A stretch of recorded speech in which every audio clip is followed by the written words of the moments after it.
वर रामचंद्र की जय।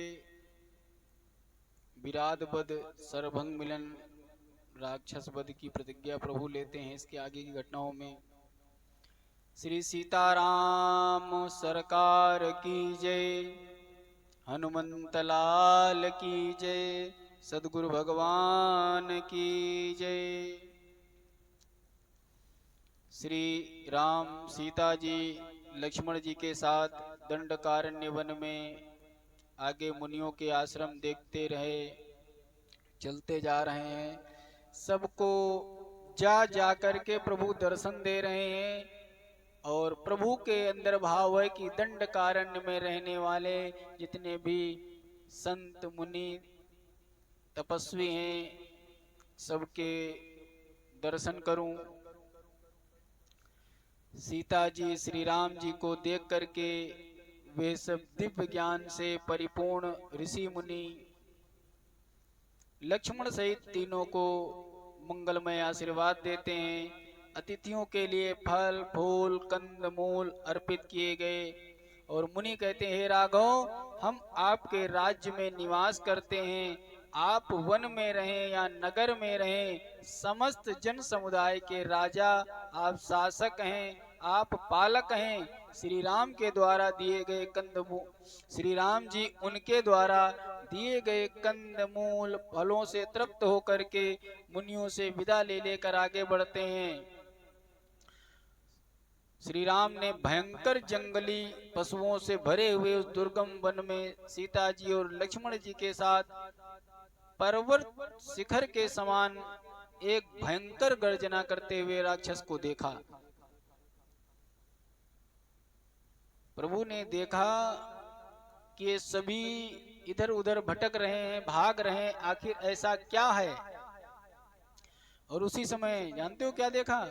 मिला असुर विराध मग जाता, आवतहीं रघुबीर निपाता।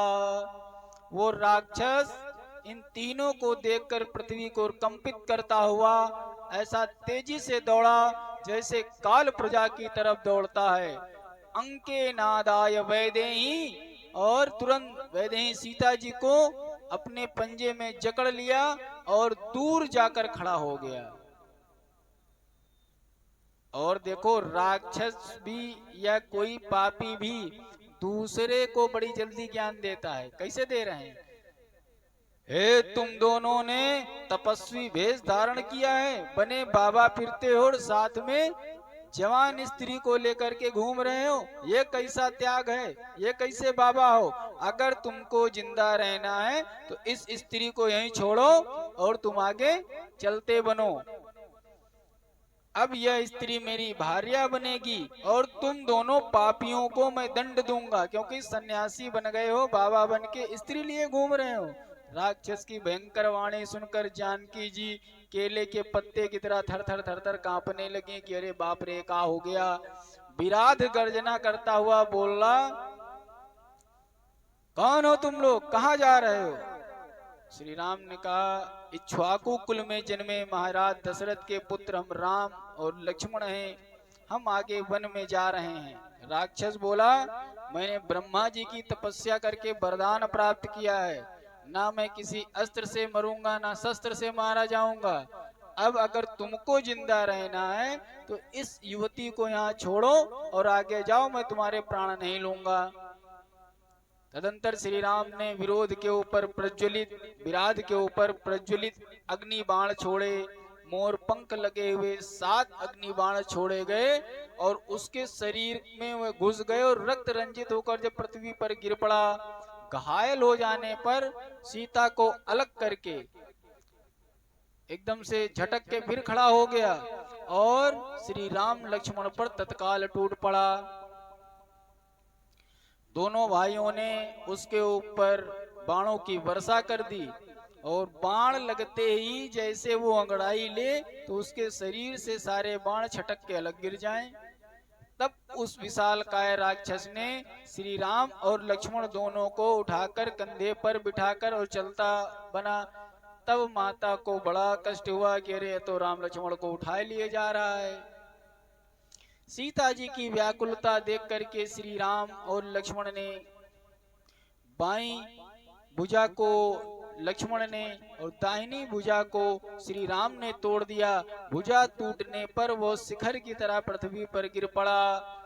दोनों भाई उस पर प्रहार करने लगे, लेकिन वरदान के कारण वो मरा नहीं। तब श्री राम ने लक्ष्मण से कहा, भैया तुम जरा एक बहुत बड़ा गड्ढा खोद के शीघ्र तैयार करो। लक्ष्मण जी गड्ढा खोदने लगे और श्री राम ने एक पैर से उसके गले पर रख कर के दबाकर खड़े हो गए। तब विराट श्री राम से कहने लगा, क्या कहता है, अतोहम पुरुष व्याघ्र शक्र तुल्य बलेन वै मया तु पूर्वतम मोहान ज्ञाता पुरुष।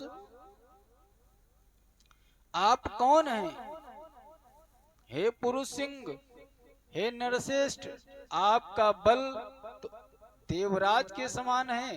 हाय मैं आपके हाथ से मारा गया, मोहवश मैं आपको पहले पहचान नहीं पाया। जब लक्ष्मण जी ने गड्ढा खोद लिया, श्री राम ने उसके गले से अपना पैर उठाया और दोनों भाइयों ने उठाकर उसको गड्ढे में डाल दिया। अब वो जोर जोर से गर्जना कर रहा था। दोनों भाइयों ने मिट्टी डालकर विराध को मुक्त कर दिया। सीता को प्राप्त कर दोनों भैया प्रसन्न हो गए। ये विराध कौन था? विराध के पिता का नाम जब और माता का नाम सत्रदा था, जो राक्षस जाति में भूमंडल पर प्रसिद्ध हुआ। हे नृपेंद्र, श्राप के कारण इसको राक्षस योनि में होना पड़ा। ये पूर्व जन्म में वैश्रवण कुबेर का सेवक था। एक तुम्बूर नाम का गंधर्व था और एक दिन सभा में यह देर से पहुंचा था। तब कुबेर ने राक्षस होने का श्राप दे दिया था और बड़ा विनय विनय करने पर कुबेर ने कहा कि त्रेता युग में जब सूर्य वंश में श्री राम अवतार धारण करके आएंगे, उनसे युद्ध करेगा जब, और उनके चरणों का जब दबाव तेरे को मिलेगा, उससे तेरी मुक्ति हो जाएगी। शरीर त्यागते समय विराध भगवान की स्तुति करता है, नमस्तुभ्यं भगवते विशुद्ध ज्ञान मूर्ते आत्मा रामाय रामाय सीता रामाय वेदसे प्रपन्नं पाहि माम राम यास्यामि त्वदनुज्ञया देवलोकं रघुश्रेष्ठ माया मामवृणोति ते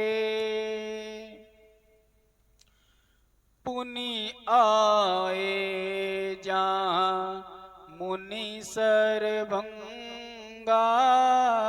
पुनि आए जहाँ मुनि सरभंगा सुंदर अनुज जानकी संगा पुनि आए। श्री राम ने विराध को राक्षस योनि से मुक्त कराकर आगे चल के सरभंग मुनि के आश्रम में प्रवेश करते हैं। सरभंग मुनि श्री राम को देखकर अत्यंत हर्ष से भर गया। अर्धपाद से पूजा कर कहने लगे,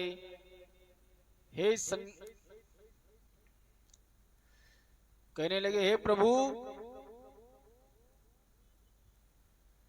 राजहंस ब्रह्मलोक को जाते समय मैंने सुना था कि श्री राम वन में आएंगे।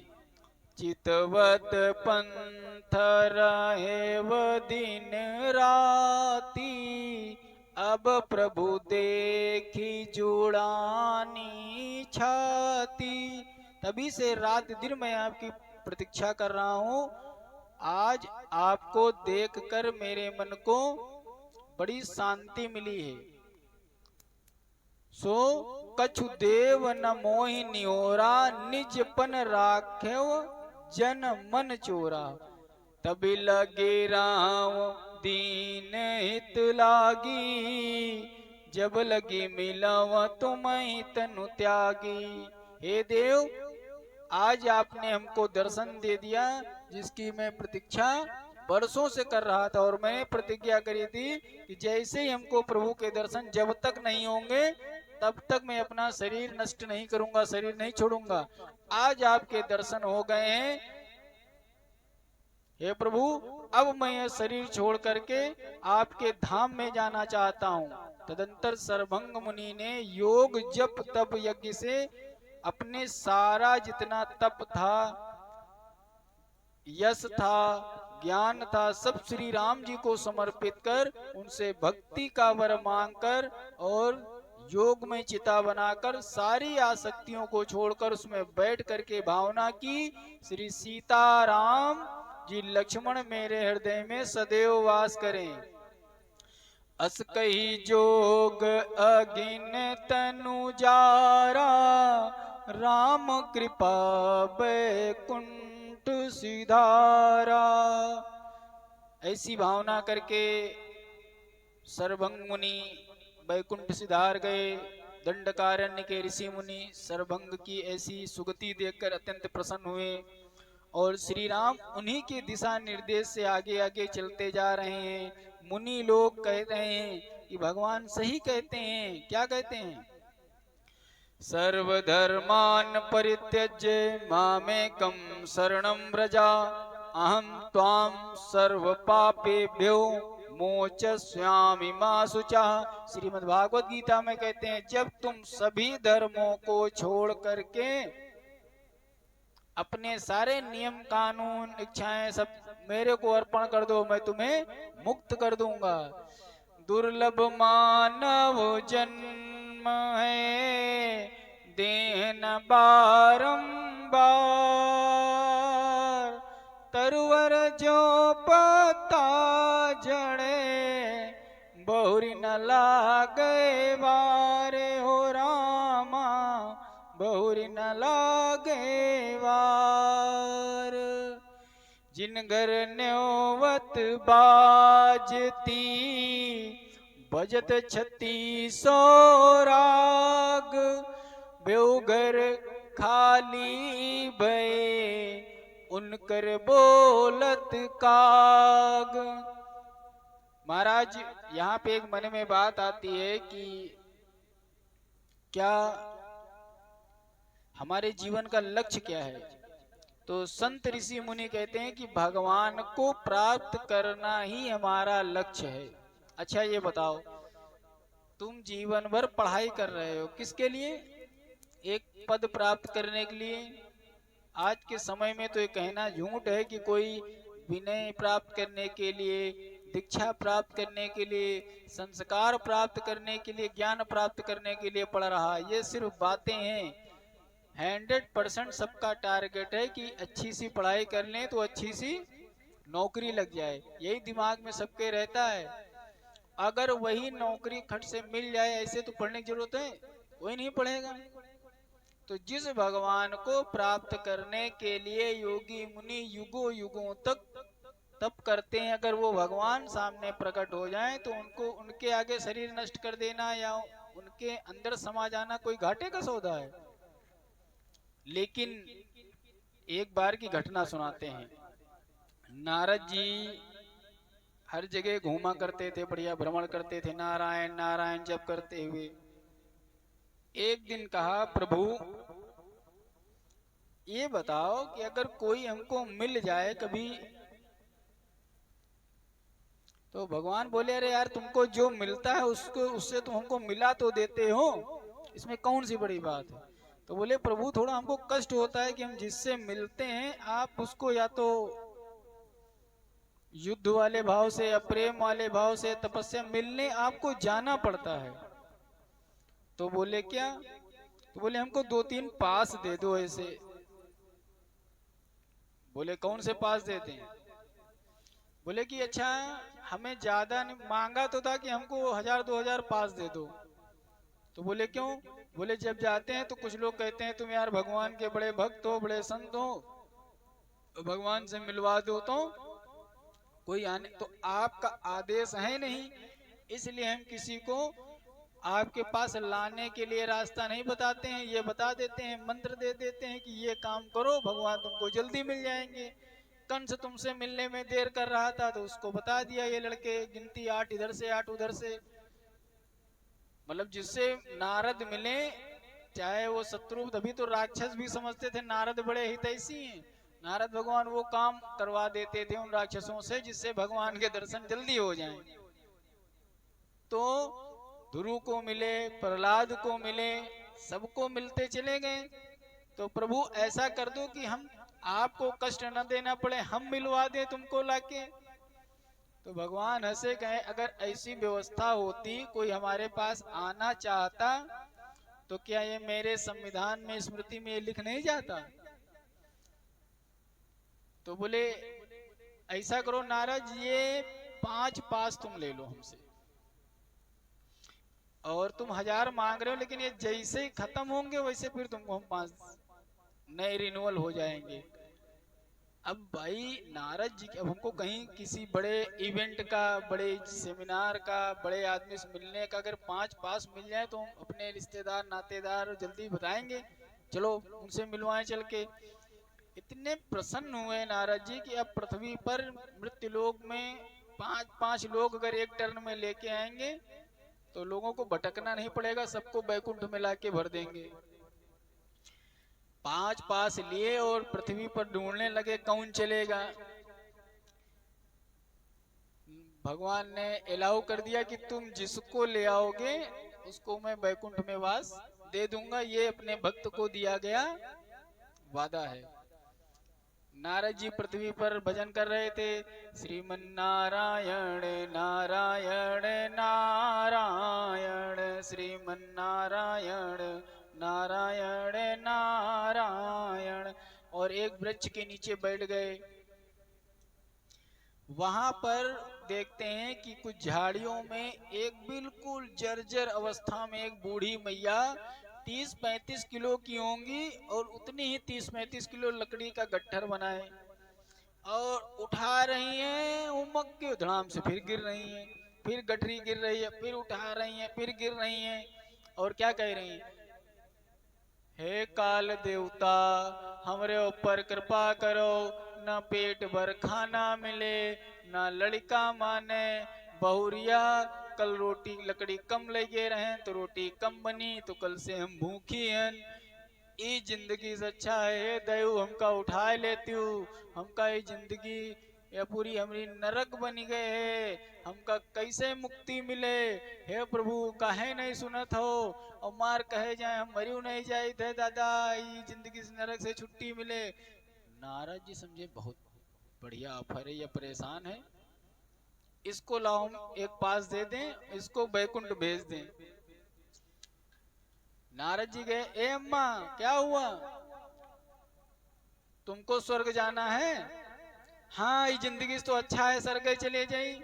तो बोली लो ये बैकुंठ का पास ले लो, शरीर छोड़ो, खट से भगवान विष्णु के यहाँ तुम पहुंच जाओगी। बूढ़ा मैया ने पास ले लिया।